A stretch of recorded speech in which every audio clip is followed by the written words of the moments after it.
Dans l'église, vous trouverez parmi les nombreux tableaux une mort de Joseph qui devient un thème important de l'iconographie catholique après le concile de Trente.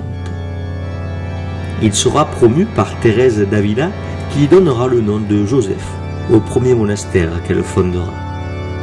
L'auteur de ce tableau est un peintre languedocien, Reynaud le Vieux, originaire d'Uzès, un disciple de Nicolas Poussin, un peintre on ne peut plus classique en somme. Le tableau s'inscrit dans un ensemble plus vaste que l'on nomme un rétable et que l'on peut définir comme un ensemble décoratif situé à l'arrière d'un autel. Le cadre du tableau, le fronton ainsi que le médaillon sont séparés et demandent une rénovation urgente. Le tableau en lui-même est remarquable par le réalisme des drapés, l'attitude des personnages et notamment la tristesse de Marie dont l'expressivité est confondante. Alors que d'autres peintres ont montré Joseph mourant, le vieux paraît avoir voulu ici saisir l'instant même de sa mort.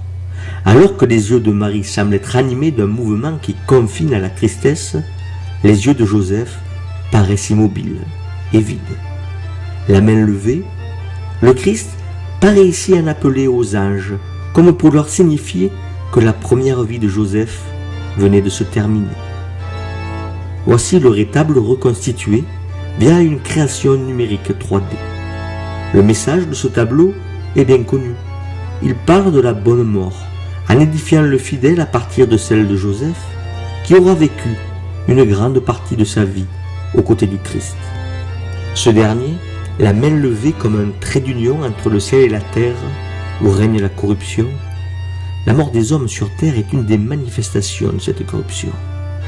Un appel aux anges. Venus du ciel, ils emporteront l'âme de Joseph, où elle ne subira plus aucune altération.